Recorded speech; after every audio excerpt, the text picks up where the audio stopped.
On this episode, we'll chat with an old friend about the films coming out this summer, including Fantastic Four and Superman. Plus, I am thrilled to include a wonderful conversation with noted cosplay and Trek expert Spotted Giraffe. So, what are we waiting for? Let's start the show.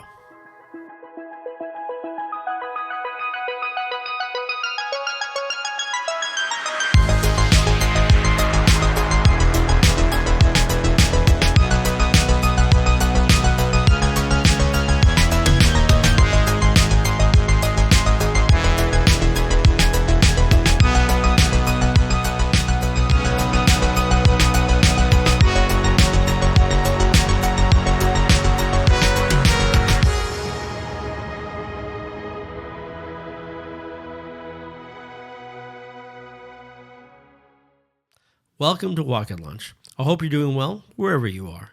I'm currently out traveling in the Pacific Northwest, but want to include a short talk with my old friend Phuong Nguyen as we discuss the hype behind a few of the new shows coming out. Plus, I've included my conversation with Spotted Giraffe, an incredible cosplay artist, educator, Trek fan, and all-around terrific person who will be headlining a few panels and events at BayCon this year.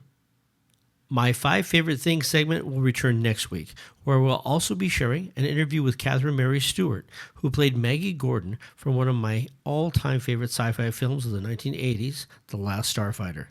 But that's for next time. So next up, here's my chat with Phuong. I did want to talk to you a little bit about these movies that are coming up. I hear there's a few good movies and television shows coming out soon. Some of them are just insane.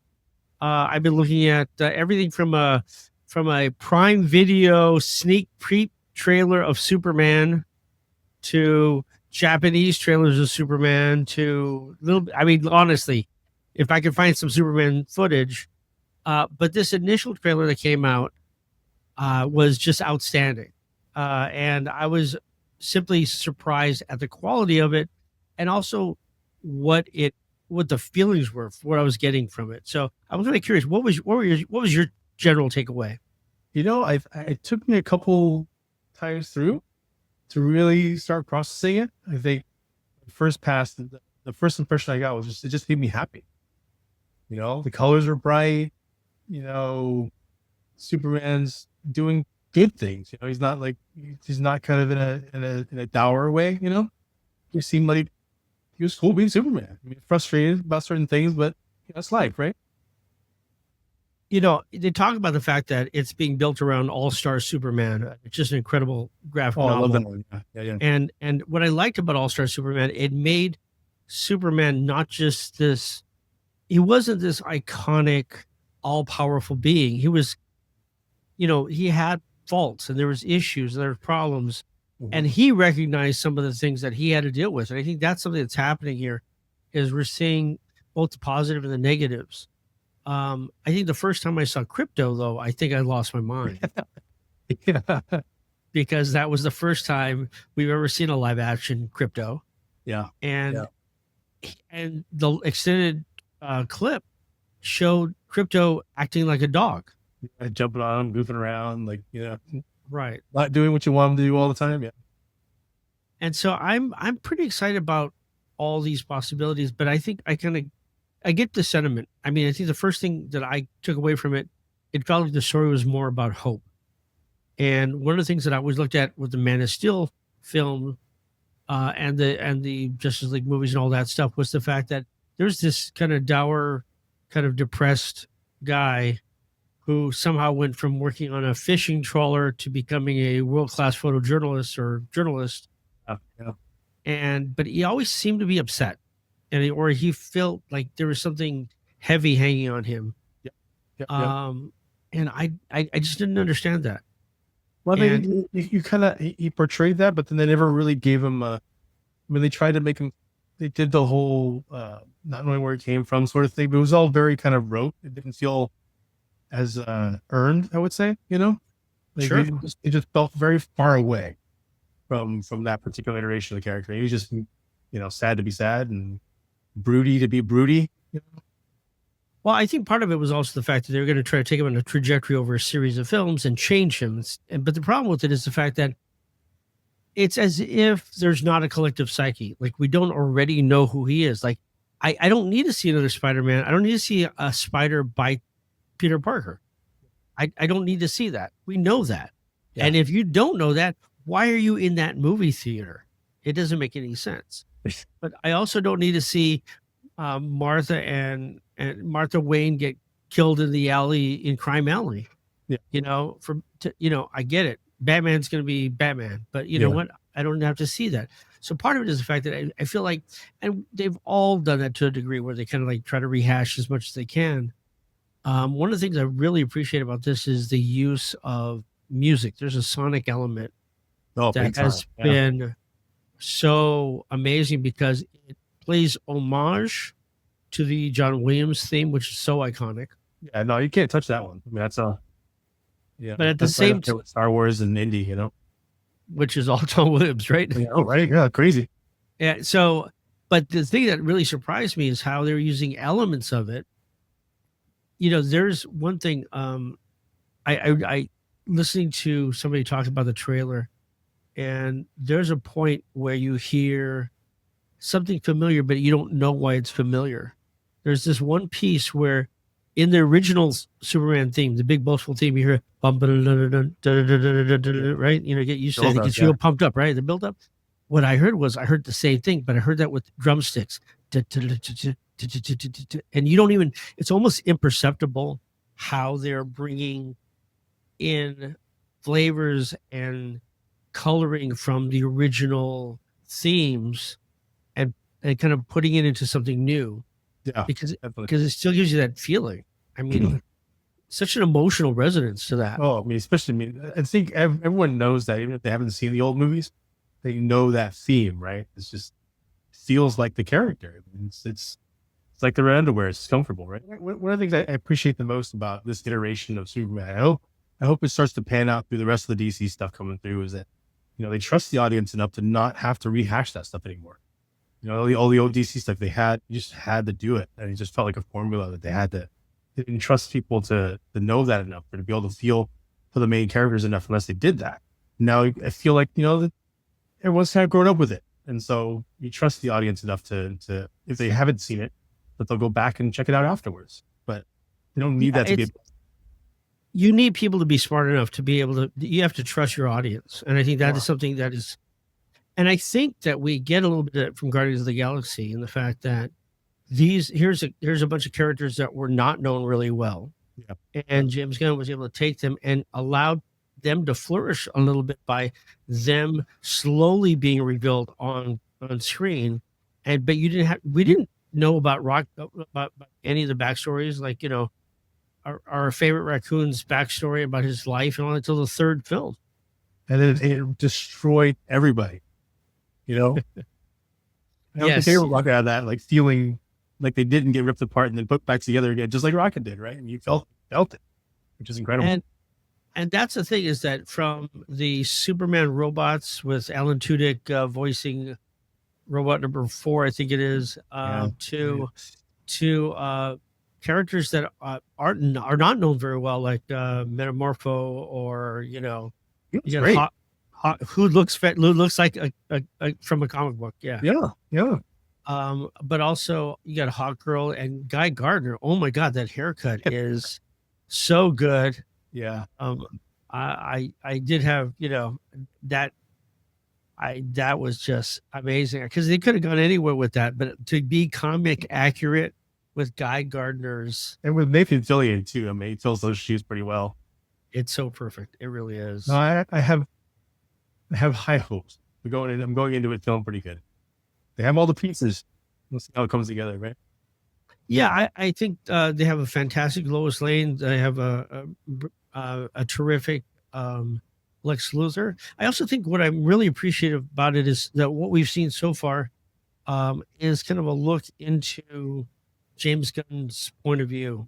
And I think he has a much different, I think, for me at least, a better sense of who Superman is.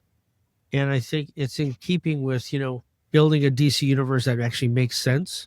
Yeah. Because if Superman doesn't do certain things, like Christopher Reeve could have led a DC universe around him. Oh, everybody would see him and go, oh yeah, well, I'll follow that guy. What does he need? but it was really hard to watch Justice League and see how that was and feel like, well, nobody really meshed. Nobody feels like any, it was strange. Well, I think So that started even with the casting. They casted weird. It yeah, was casted for the star and not the character, you know? And right, so I think for this one, they feel right. They're not huge stars, you know? They're not distracted by Jason true, Momoa and like, you know, whoever, but Rachel Brosnahan, give me a break. You can't yeah. find anyone better for that. You know? No, and Corin Sweat looks fantastic as Superman, Yes, come on. and initially, as with everybody, we compared him to other people and other things, and we compared the suit, and I've come to really appreciate it. I've come to really appreciate the signals, the logo, and so I don't know. I'm actually very very excited. I didn't think I would be, but there's a lot to happen. Lots going to happen between now and July 11th. Yeah. I think Superman has a real shot of being something special.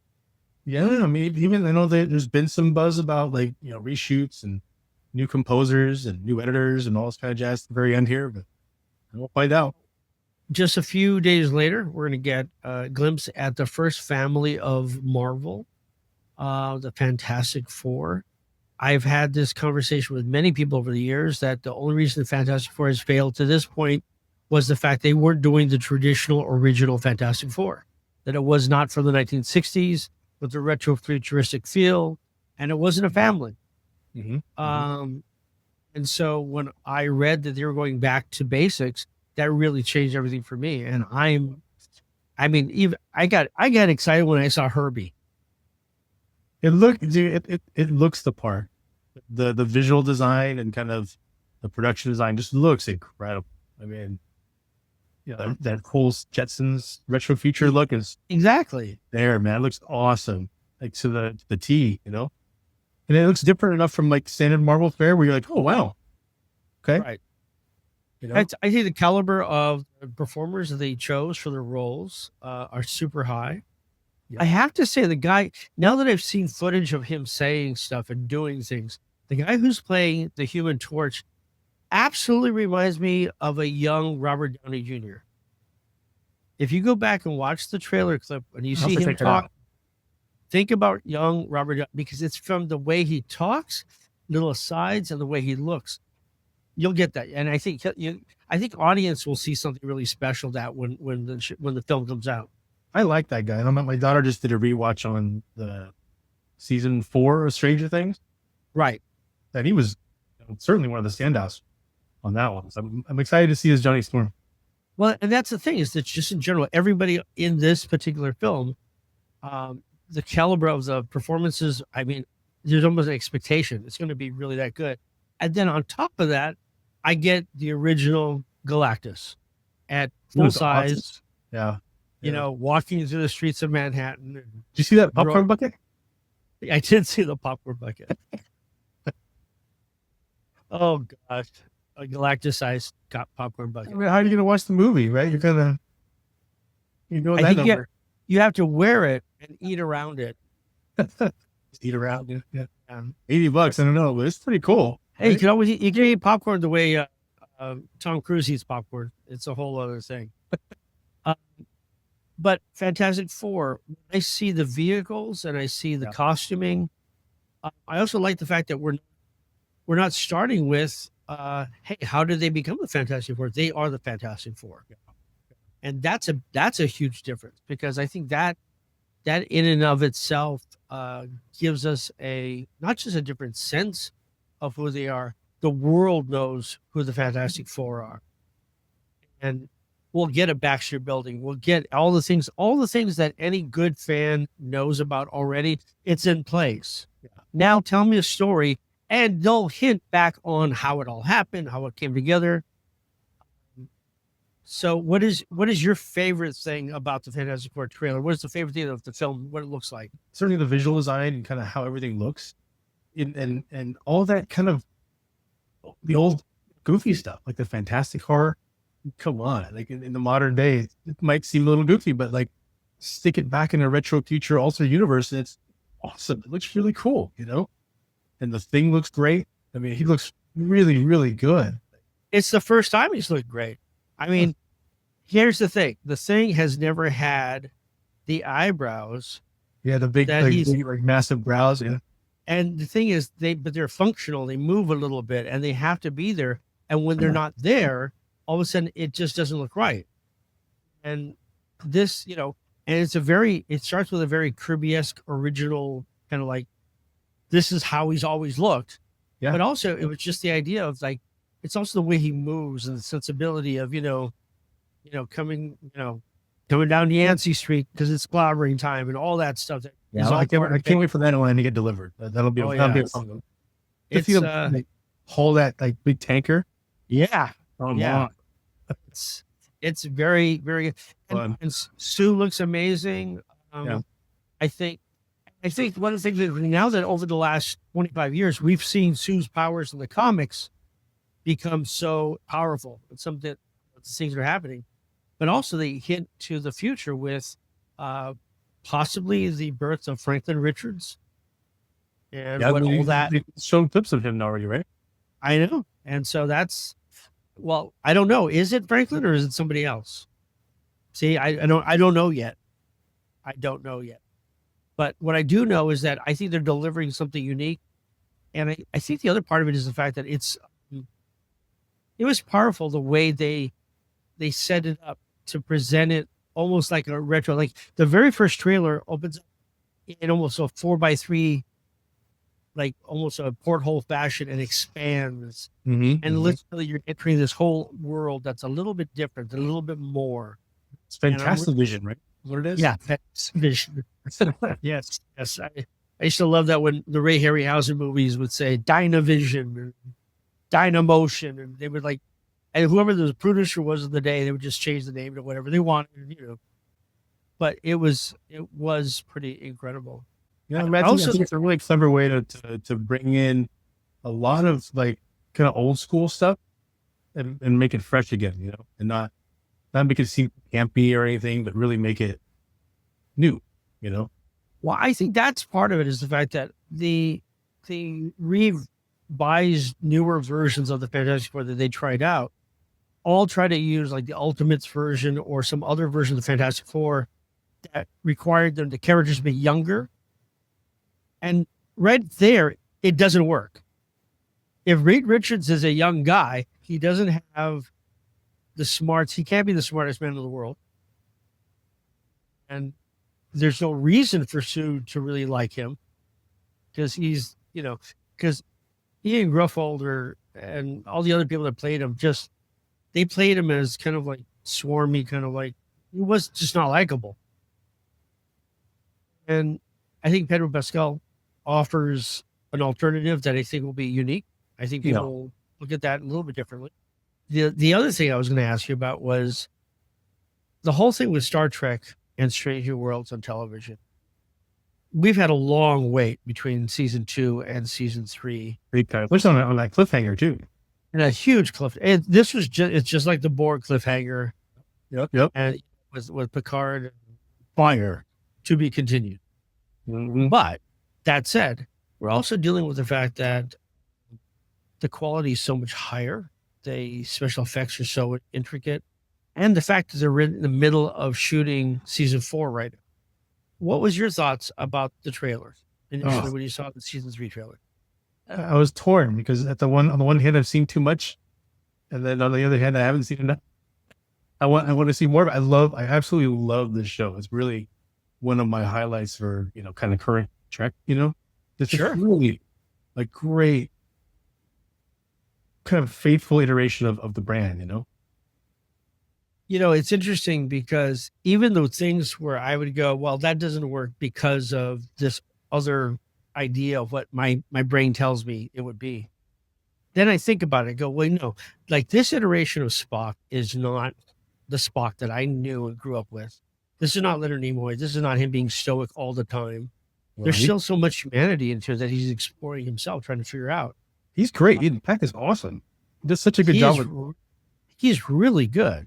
Yeah. And all the supporting characters. Now, I'm really curious. Are we going to start to see additional supporting characters from the original series? Because we're really, at this point, going to be only 5 years before Kirk takes over the ship.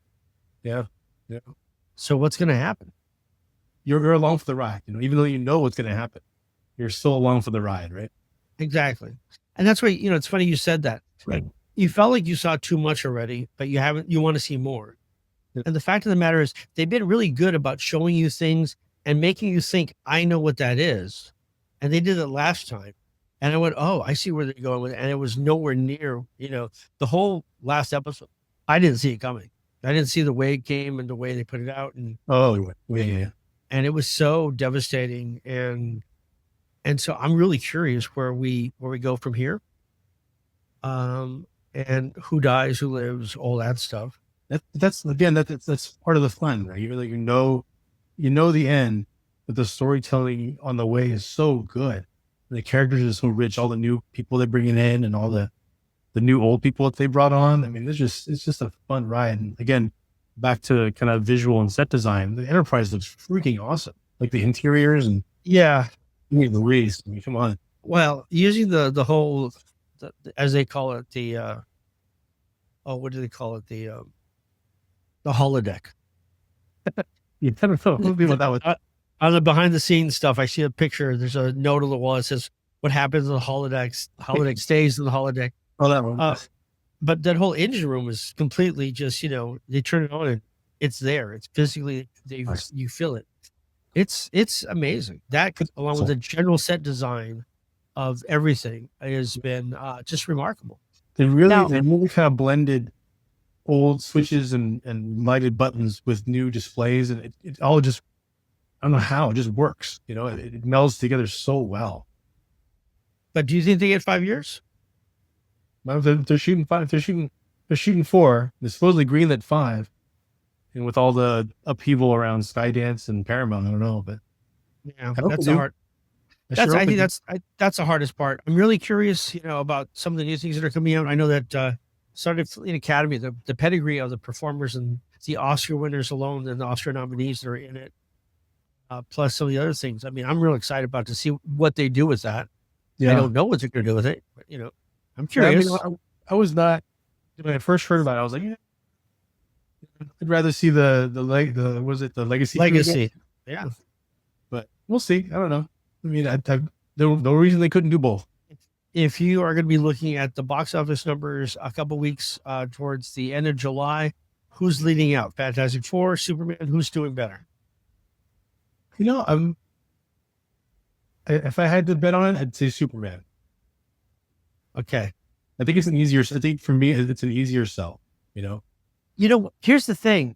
I think for the first time ever, we might be in that Barbieheimer kind of thing. I think every Park and the Fantastic Four and Superman together. Well, I think it's going to be Fantastic Superman or All-Star 4. I don't know what it is, but I think anybody that is really into geek culture is going to run out and watch Superman. And at the same time, they're going to run out and watch Fantastic Four and go, which one's better? And go watch Superman again and watch Fantastic Four. It's going to be that perpetual motion machine. Yeah. And I hope so. I mean, they both look awesome. They both, both look like fun. I think the quality is going to be really high. And I think that at the end of the day, I think they're going to deliver something new that people are not expecting. And I think that's that's where I get really excited. It's like the newness of what it is going to be. And the fact that they're going to be able to deliver a style and performance that we haven't seen before, because we've never seen this kind of DC movie, or we haven't since, for many, many, many years. Yeah. Yeah. And it's like, it feels to me like a good time for Superman, a good time for a new Superman, and kind of everything that character stood for over time, right? Seems like a good time. I think the other part of it is the fact that I think people need and desire that they're looking for hope. And sometimes in their media and some of the things they watch and some of the things that they experience, when they don't have it in their regular lives and things are going badly or things are hard, you need to have something to look up to. Yeah. I'll end this I'm going to end up playing this little piece, which is on Prime. It's a Prime special. They're having a special limited screenings if you buy tickets through Prime Video or through Prime. And it's on July 8th for Superman. So people can go in theaters. Yeah, okay. In theaters. But they made this video for it with this little girl who sees Superman and sees the symbol of who he is and realizes she could be Superman. That's cool. And it knocked me out. Yeah. So I'll play that for everybody watching this, but I'll send it to you so you can take a look at it. Yeah. But I do think that at the end of the day that we're in for a terrific summer of some really fantastic films, and not even talk about the fact that we have an incredible Predator animated film that's available now. I haven't seen it yet. Everyone tells me it's great. Oh my God, killer! Yeah, it's just that we have Predator Badlands coming out the theaters a little bit later in the year, and I mean, there's just a lot of really good genre specific stuff coming out. So. Did you see the Alien Earth trailer? Right? Oh my God. That's we've kind of been waiting for that for a long time. I didn't know if that was going to be coming, but I'm kind of excited. Yeah, I'm on board. Yeah. Man. So, hey, you know what? Thanks for just taking a few minutes while I bake here in the sun. I know I've turned different colors of brightness, but whatever. And what I'll do is I will. Well, you know what? Everybody needs a tan. What I will do is I'll check in with you in a few days, and hopefully we can do this again, talk about a few other things. But fine. Phuong, appreciate it, man. I'll talk to you soon. Okay. Good to see you.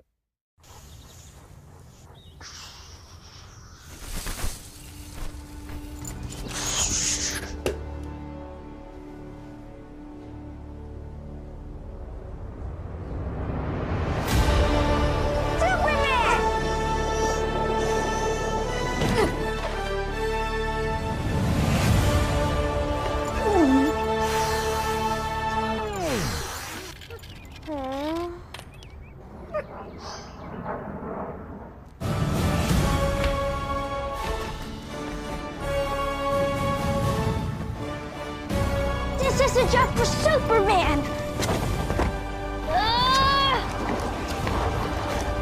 Bye, Joe. Whoa!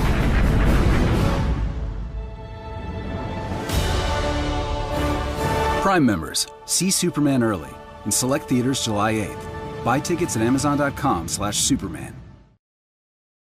For over 40 years, BayCon has brought fans together for epic panels, amazing guests, workshops, gaming, and unforgettable fun. This year, we enter a convenient parallel dimension, a spookier side of speculative fiction that you can experience this 4th of July weekend at the Santa Clara Marriott. BayCon, the Bay Area's longest-running, fan-run science fiction and fantasy convention. There's a place for you here.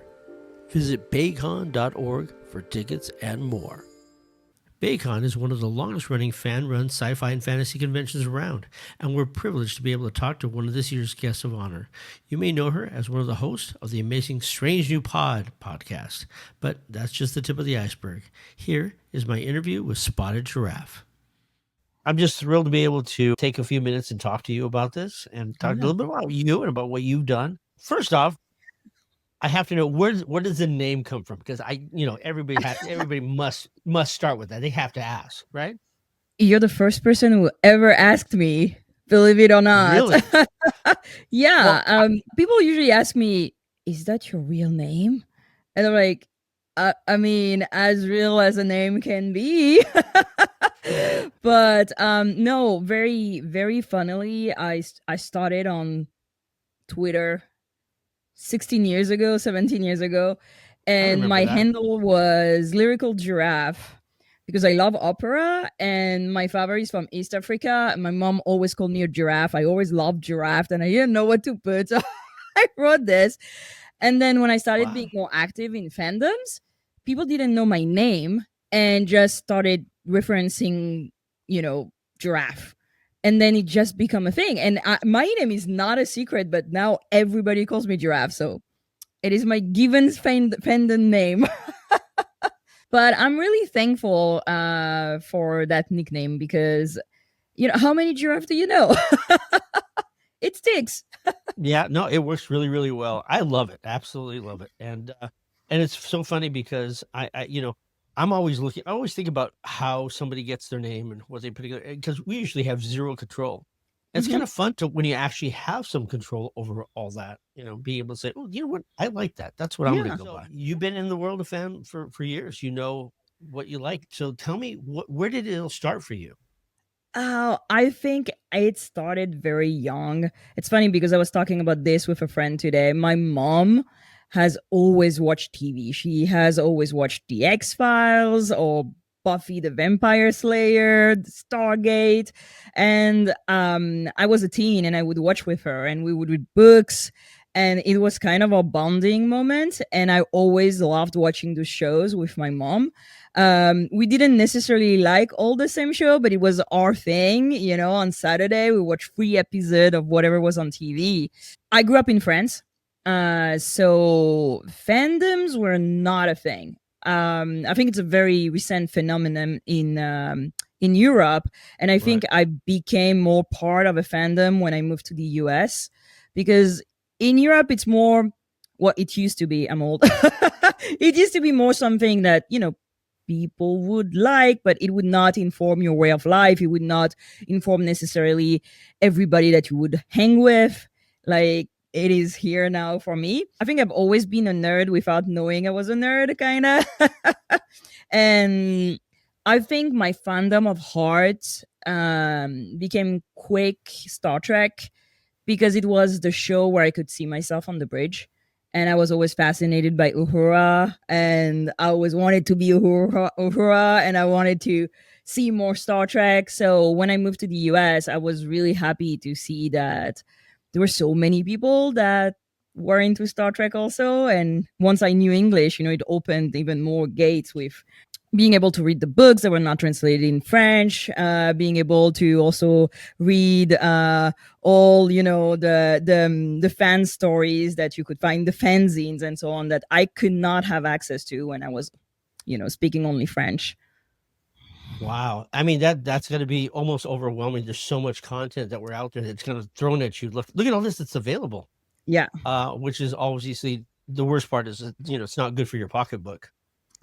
Never has been. No, it doesn't. No. I mean, I being an old trekker from back, and I don't consider myself a trekker. I consider myself a trekkie. But and you know what? I don't really care one way or the other. I Honestly, if never somebody understood says the difference. that, well, there was a difference for long time ago. There are people that said that the weirder of us were trekkies, and Oh, the I'm people that definitely were a Trekkie then. and the people that were a little bit more formal.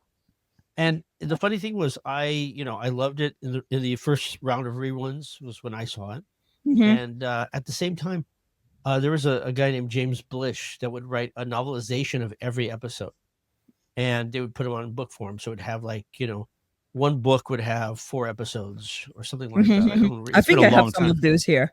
Yeah, exactly. But it was just being able to like flesh out the story a little bit more. And that was my first taste of, like, wow, there's more to it than just what's on the screen. There's something more beyond that.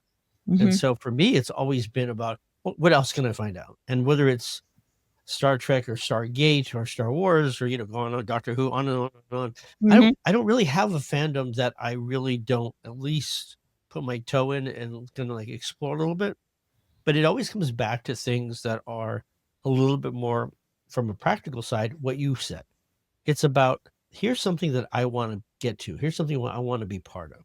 And Star Trek has always created that, I don't know, inclusivity and the ability Yeah, for that us. community. Yes. Yeah, and we can see ourselves there. Absolutely. How did you realize, or when did you realize that this was going to overtake your life? That it was just going to be nonstop? That's a great question.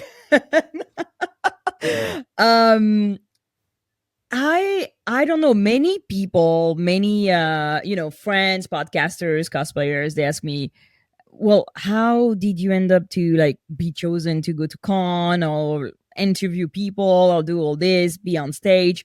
And I'm like, I don't really know. Honestly, I think it all started with Strange New Pod, which is I'm one of the co-hosts of this podcast, and it was during the pandemic, and they started having this podcast, so I started listening and I became a patron, and then they started inviting me to be on the podcast as a guest, and then slowly I became a host, and I don't know. But I think I realized that it was going to take a turn when they invited me for Star Trek Day. And so on Star Trek Day, they had James McKinnon do my makeup for prosthetic Romulan, and I was on stage. And I remember that my phone blew up so much that I lost all my battery in 15 minutes.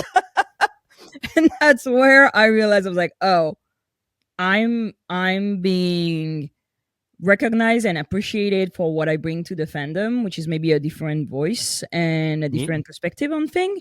And as much as the Star Trek fandom is diverse and is welcoming, there's still kind of always the same people talking about Star Trek. So I think being a Black woman, being foreigner, I brought something and a perspective and a vision and a discourse maybe that was not so present before.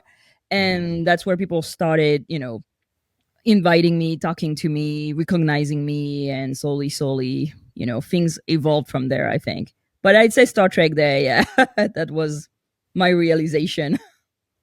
Yeah, that's the moment where everything changed. The world changed, but to a brighter, nicer place with Klingons and Tribbles and everything else that is out there. Oh, I'm right always now. watching some kind of Star Trek. I'm sure. Let's be honest.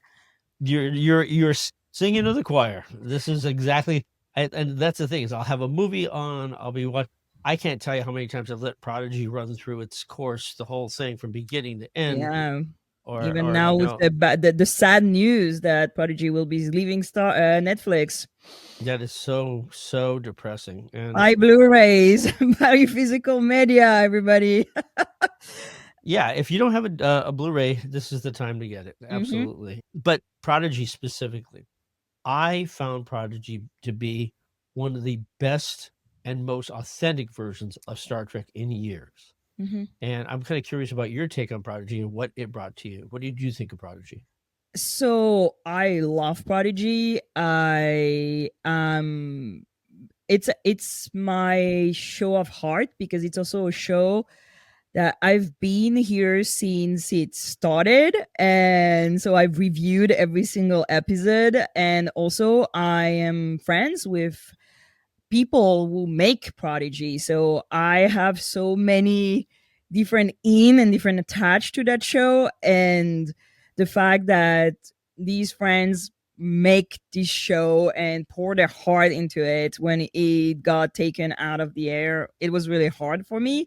And funny story, the day they announced that they were pulling Prodigy out of Paramount, I was recording Let's Make a Deal. So I didn't have my phone with me because when you do those, they take your phone away.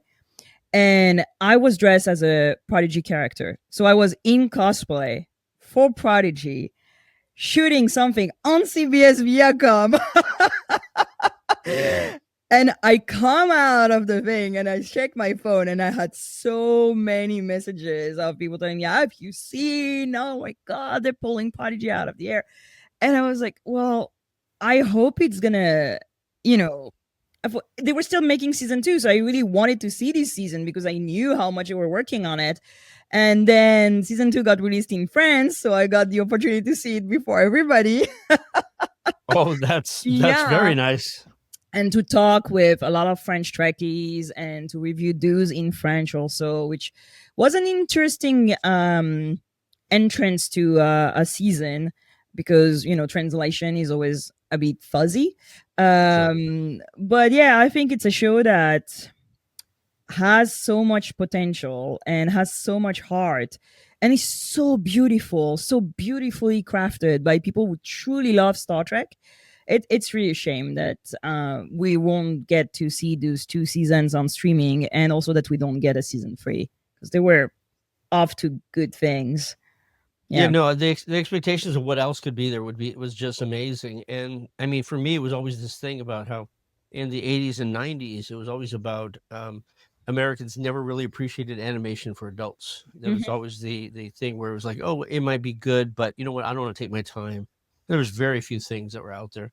And it wasn't until anime became really, really prevalent, popular, that people were starting going, wait a second, there's something more than that. These have deeper stories. But even when Prodigy came out, initially, it felt like unlike Lower Decks, it felt like people didn't even try it because they heard that it was a Nickelodeon show Yeah, and that it was a kids show. absolutely. And the best things about it is the fact that it's actually a perfect entree to Starfleet and Star Trek and what it's Mhm. all about, seen through the eyes of these kids that were slaves. And And also, it's a show that has a bridge full of aliens. That's something that yes, Star Trek had never done. And we're one of the few podcasts actually reviewing the new episode, which was kind of nice for us, but also a little bit infuriating for, all the right. creatives working on it.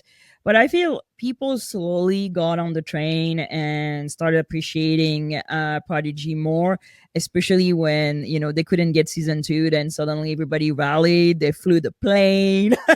It was Oh a yeah, whole thing. And we love when Trekkies get together. They did it for TOS season 3. They did it for Prodigy season 2. It works. It we're an works. awesome, dangerous lot. Yes, we are. There's Hey, many look, of us. I'm just really excited the fact that Star Trek has its own Doctor Who now. So I'm pretty happy. I'm going back to that. So Yes, don't get me. we're Yeah. waiting for the crossover. They teased that at San Diego Comic Con yeah. last year, and I was in the room, and I was like, "Give us the crossover! Give us the crossover!" And no, They it did. was just a video game. But Hey, I think they're working on something. I'm convinced it will happen one day or another. what's your favorite part of fandom? What's your favorite part of interaction? I think so. I'm an educator, and before being an educator, I was an archaeologist. I had many lives. Okay. I've always been fascinated by stories and how stories shape society and also our relationship with each other, how we identify to each other through stories. Religions are like that too. You identify values through parables and through tales that are told to you, and it gets people together and it pushes people forward also to emulate those values. And so fandom are basically this. And I've always been fascinated by, I don't know, the Iliad and the Odyssey, how people for centuries would learn how to read through stories and try to emulate those heroes. So fandoms are not new, and it's something that you can see woven through human societies. And I always was interested in, especially Star Trek, because Star Trek promises this future that is utopic, and that where we all have a space where we can all exist and coexist and love each other and go explore and see strange new worlds. And the people who like Star Trek and the people who supported Star Trek since the beginning are also something that always fascinated me. That's why I collect fanzines from the 60s and the 70s, especially because those fanzines, a lot of them were written by women. Mhm. And the Star Trek is really a fandom that was built by women. And it's really interesting to see such a niche fandom that existed for people of color, for LGBTQ, the LGBTQ community since the beginning. They saw themselves in that show way more than other series. Like, you don't. I feel the Star Trek fandom is really different on that point. That it's a lot of odd ends that find themselves being one group in Star Trek, and that's what I like. I like weirdos. I'm one of those. But yeah, so that's Here, what I like here. in fandoms, and also how the vision of one person becomes a vision of several people, and also inspire creativity. Mhm. So all the people writing um parallel to Star Trek, but also all the cosplayers, all the artists, all, like, I have fanzines where music was written for Uhura, and it's just fascinating to me how this domino effect of creativity, hope, and togetherness than one TV show can have. The feeling of creativity was always there. There's always something exciting about fandom. Is the fact that even people that maybe aren't going to go out and write the next story, but they can tell you a really great story because they have one in their head. And that idea of storytelling perpetuating from years, where, like you were talking about, Iliad and all these things where, I was just watching Jason the Argonauts and all these other old mythological movies. But the fact of the matter is, fandom stays alive because we're able to tell another story about it. Tell like either the version of that we like or, Yeah, fanfics. I mean, I I studied classics and I taught classics, and the interesting thing is that the Odyssey or the Iliad were not written in in one sitting. There are some chapters that are fanfic. They were written centuries after the oldest one, and there's people adding their little chapter of a greater myth. And I think it's the same thing with Star Trek. Like, we keep adding chapters, adding characters, adding, if it evolves with us also. And it's always interesting because people now complain about Star Trek now. It's like, the Star Trek now is not made for you. It's made for the people after you that will watch it. It's also for me an historical artifact. When I watch TOS, it's also an entrance to, well, a time where I was not here, and also seeing the retailing of this story through, for example, Strange New World, is how us as a society will also build and shape our foundational myth. It's really fascinating to me. I'm becoming really nerdy. I'm sorry. No, I love it. Look, hey, I'm very solid to talk to somebody that feels the same way that you do. Because I mean, quite frankly, the mythology is a big part of it, and also the way it's told. Any kind of story and the way it's told. I'm always curious about sometimes how it's played out. I always think back to the authors at the turn of the century, people like H.G. Wells. Yeah. A lot of people don't realize that something like War of the Worlds was not just a book, but prior to it being a book, he was releasing it in columns on a newspaper. You would read a section, and then you would wait till the next week for another piece of it to come out. And I think that's the thing, is that we're always aggressively waiting for the rest of that story. We want to know what else is going on. And watching something like Strange New Worlds, which is this great, let's go forward and backwards at the same time. Let's do something very unique.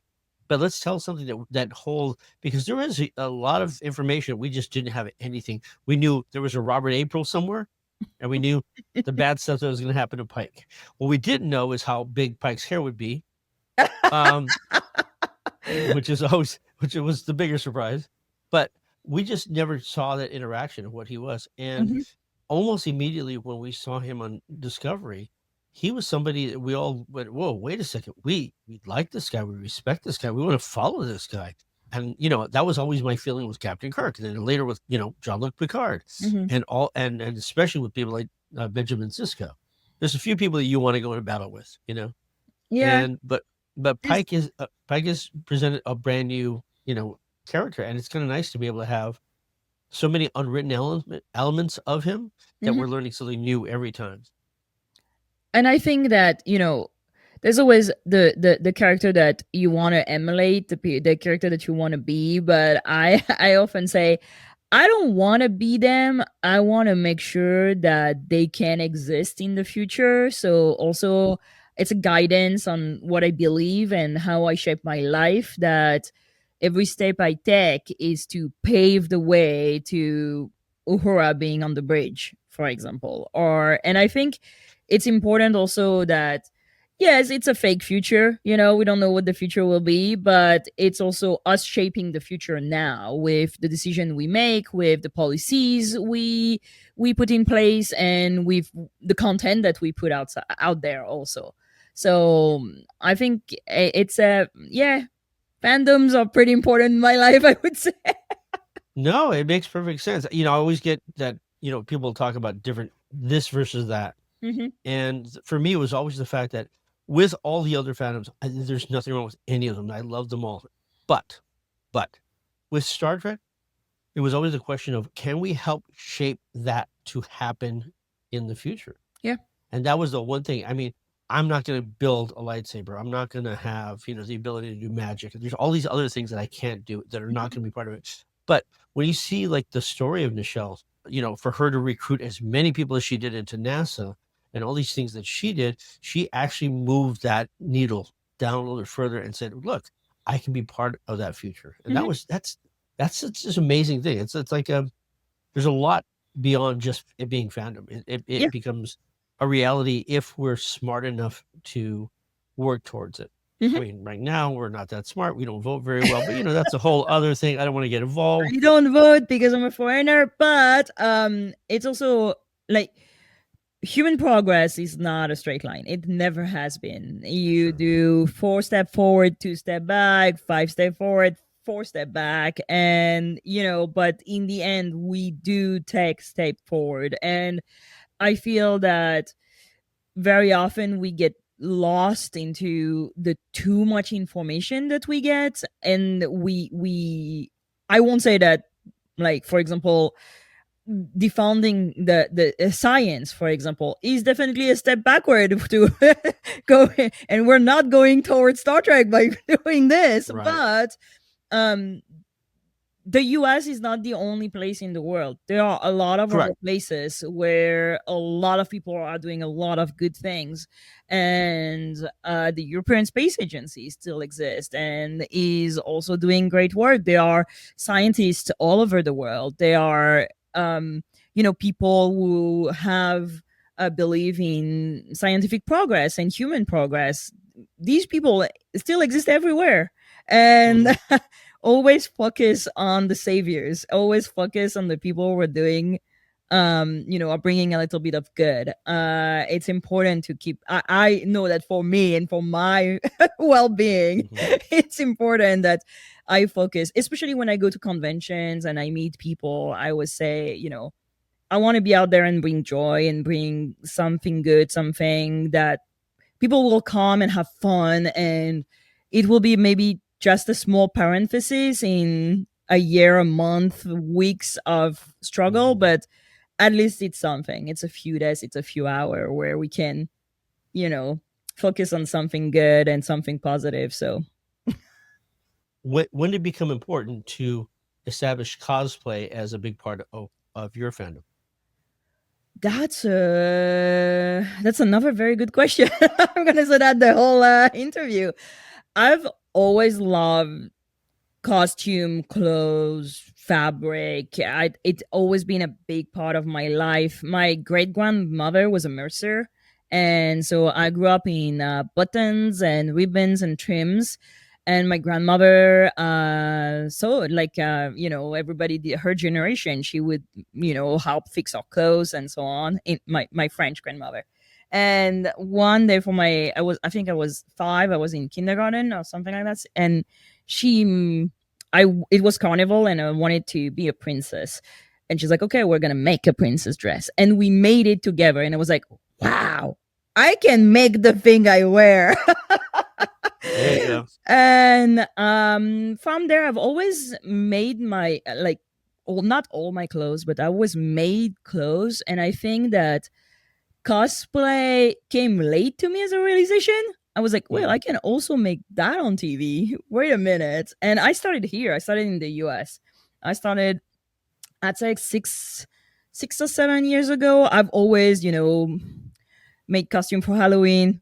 Since I've been in the US, it doesn't exist so much in Europe, but I've never missed one opportunity of wearing a costume that is a party, carnival, or Halloween. I would always make my costume. And then I realized I could make costume from Star Trek. And when I started doing that, what people gave me in return was so incredible. And people were so happy to see it that I was like, wait, it makes me happy. It makes you happy. This is great.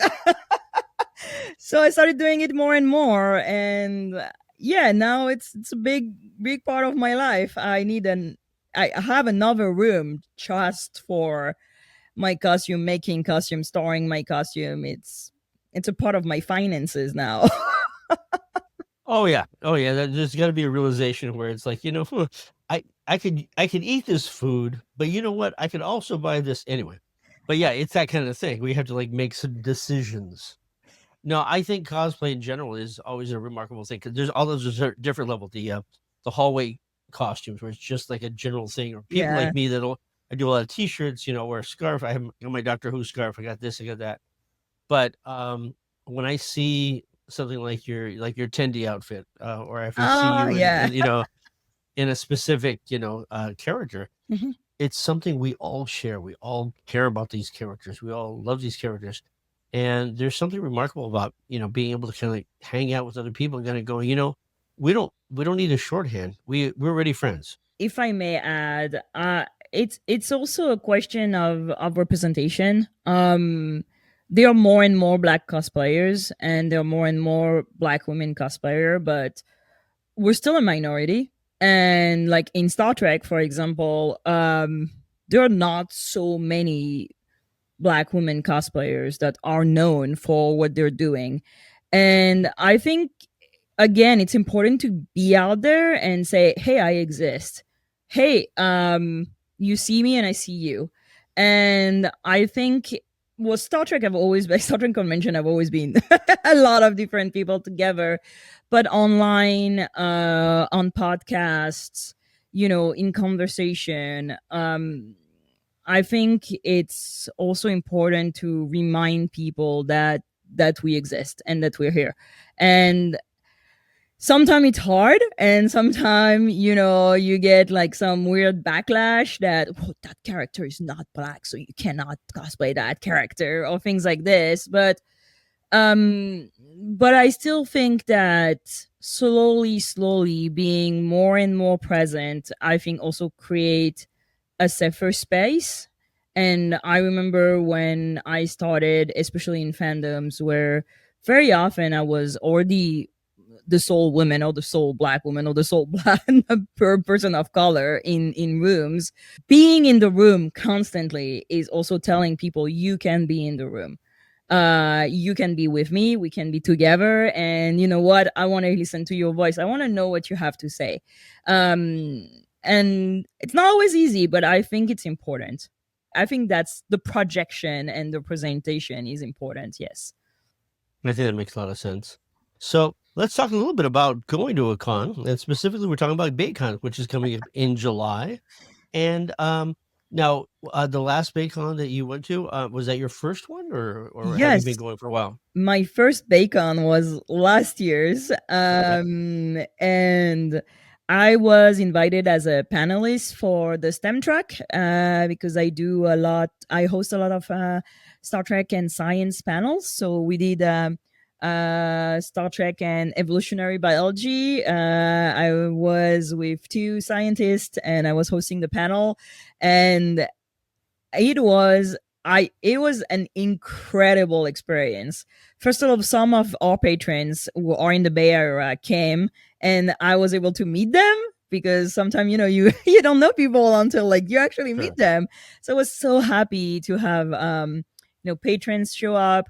And BayCon is a very, very unique con. I have to say that it's a con that is so, I don't know.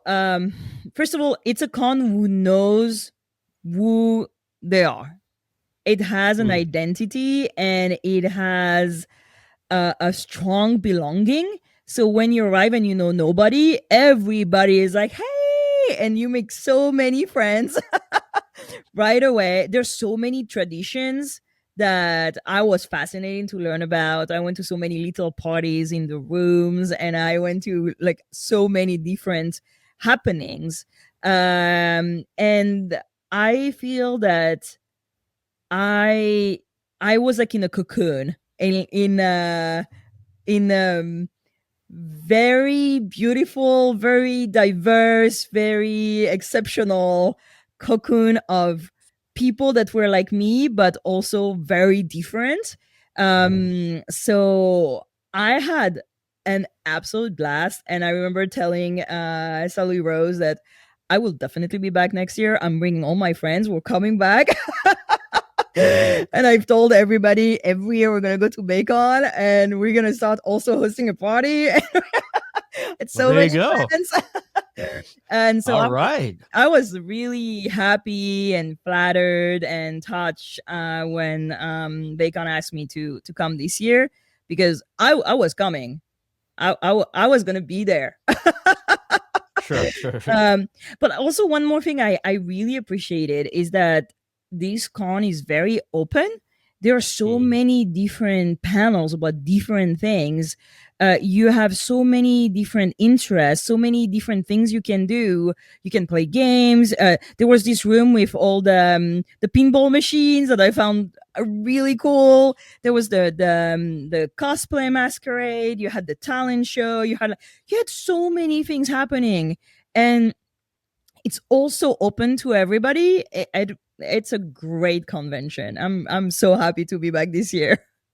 It's always hard to find people to take that jump to go to any convention sometimes. But once they do it, it's kind of hard to stop them. That's it. They're doing that forever. I have to say that also local convention can be a little bit cliquey sometimes. Like people have been going there for years and years, and they all know each other, and you're like, I don't know anybody here. And BayCon is not at all like that. Everybody wants you to be part of the fun. They will guide you. They will give you so many ribbons. I think it's the convention where I got the most ribbons in my whole life. The ribbon game is out there. It is. Yeah, and it's all these little things. The volunteers are really passionate about this convention. Everybody that makes this convention is really passionate about it, and it also now I think it's part of the story also of the place. I think more and more people will have more fun. And I think now it's just more acceptable for people to go out there and do conventions, to do cosplay, to find people that are in that kind of like similar thing where, oh, I like anime, or I like this, or I like, whatever. Strange U Pod is happening right now. Yes. And you have an alternative space, which is also it's a spin-off of Strange U Pod. But it's an interview-based podcast where we interview women and non-binary folks in the fandom. So actors, creators, fans. Again, if you don't have a seat to the table, we'll build the table. So that's what we're doing. We're building a new table.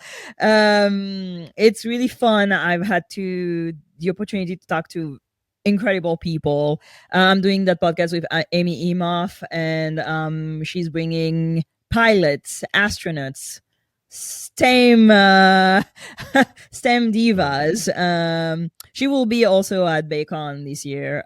So yeah, it's a blessing to just be able to talk and be inspired by so many people.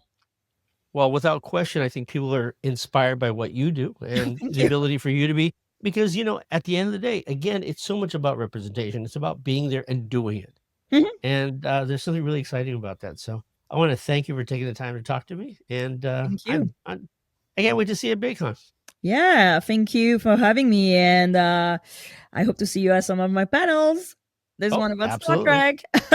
There you go. I'll be there. All right. I'll talk to you soon. Bye.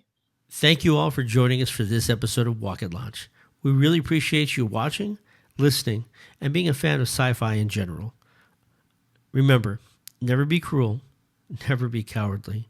Always try to be nice, but never fail to be kind.